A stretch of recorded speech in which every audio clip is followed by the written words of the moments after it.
The Trade Federation has taken control of the planet, and only the swamps appear safe. Follow Captain Kale through the Naboo farmlands until you reach the swamps.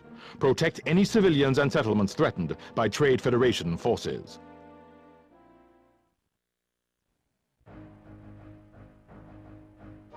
A modified version of the standard recon STAP, the Heavy STAP supports laser cannons and powerful missiles. The lightly armored vehicle is typically used to explore dangerous areas or mop up retreating enemy forces. Less agile than the generic STAP, the Heavy STAP has difficulty traveling over some terrain, including rivers. And so we're jumped right back into another mission, which is actually a good thing rather than a bad thing. And as you can see, we have a new craft already, the Heavy STAP. This is a modified version of the, as they mentioned, a modified version of the STAPs that those droids are using right there, which are seen in the movies. Hurry up! They're attacking the farmhouse. Let's lend a hand. Yes, sir. Oh my gosh. Those Drop your weapons. voice acting is so bad. Even the voice acting for the droids is bad. I'm hit. Alright, so basically the whole modus operandi of this mission is to follow Captain Kale and save his backside again and again and again. Roger, roger. And this level illustrates Roger, roger. very well one thing that I despise about this game is the vehicle controls. I mentioned it at the end of the last episode, but the vehicle controls in this game for ground vehicles are absolutely horrendous. A lot of people praise the controls as being tight and responsive, but I find them to be exactly the opposite. They're tight, but they're not responsive. The controls in this game, compared to the controls in later games or even games coming around the same time that dealt with vehicle combat, I have one on my tail. See if you can help me out. I'm hit. Just bad. A lot of it can be blamed on the limitation of the Nintendo 64 controller. Having only one stick to try to control a ground vehicle with is extremely difficult. But at the same time, that's no excuse for the fact that vehicles are both extremely drifty and yet still extremely tight. It's really hard to get a grasp on exactly how the controls work. You can tell by all the trouble that I'm having with my accuracy at this point, it's kind of almost indicative of how bad these controls are, because it hasn't been that long since I played Rogue Squadron. I should be used to Rogue Squadron style controls.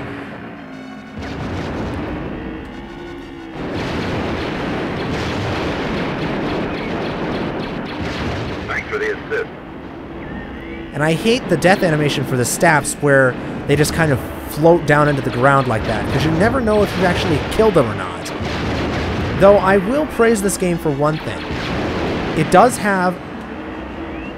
One of the things that I was thinking was that maybe it was because of the lack of impact that I didn't like this game, the lack of impact for your lasers, but that's simply not true. They're attacking the farmhouses. Lieutenant Sykes, hurry up! Lieutenant Sykes is the original Ramirez. Save us! You remember Ramirez from Modern Warfare 2? Ramirez do this, Ramirez do that, Ramirez save the world? Well, Lieutenant Sykes is the original Ramirez. He literally does everything. Your allies are completely useless in this game. Lieutenant Sykes, incoming SAP! Protect this area. Why? Why do we have to protect this area? I thought we were trying to get out of the city as fast as we could. This makes no sense. They're just farms. If the people haven't gotten out of the cities, gotten away from here by now, then they're stupid. And really, it doesn't matter because they're all going to wind up in prison anyway. Where are they going to go? I know I'm being very harsh and cold, but honestly, for what's left of a police force, not even a military force, a police force, this sort of action makes absolutely no sense from a strategic standpoint. The last thing you want to do is stand and defend an area of no strategic value when you're fighting what's basically a guerrilla war against a force that vastly outnumbers and outclasses your own. We've encountered heavy resistance. Sykes, there's a trader village in the swamps. They'll help us once we find them. So yeah, just like before, we have to basically escape this area and head towards the swamps, as he mentioned. There we go strength for the path. That's one thing about this game that really isn't in many missions of Rogue Squadron is this sense of search and destroy. You have to find and destroy enemies a lot. However, I do like one little modification that they made to the mini HUD, mini radar up in the top, is that when a character is talking during the mission, their little icon will flash, and that'll tell you who's talking and where. So if somebody calls for your help, you know who's calling you because you can see it. Gotcha. Look out! Incoming AATs! Alright, so AATs are basically the big bads of this point in the game because they have an immensely powerful main gun, and they pack a wallop. However, since we're using a heavy stab with it, it's fast and it's a small target, but it's big since we do have missiles as well, so that helps a lot. All right, now this is one more thing that they added in this game that wasn't in Rogue Squadron that I do like. Heavy stabs for something faster. In-mission vehicle switches. The Naboo RSF cruiser functions as a training vehicle for potential N1 pilots. Its weapons, shields, and other equipment are significantly less powerful than those aboard the N1.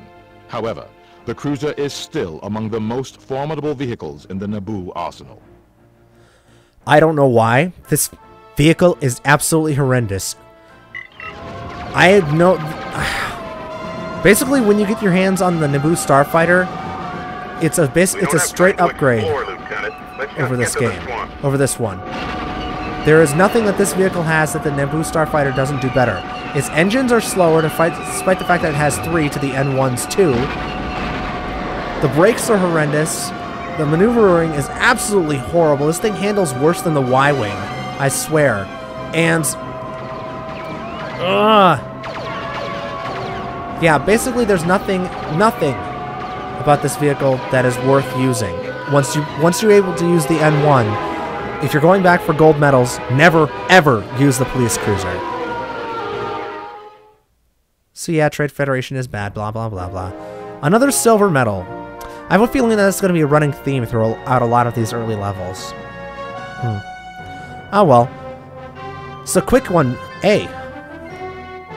Well, I'll see you guys in the next mission of Let's Play Star Wars Battle for Naboo for the Nintendo 64. Good night, folks.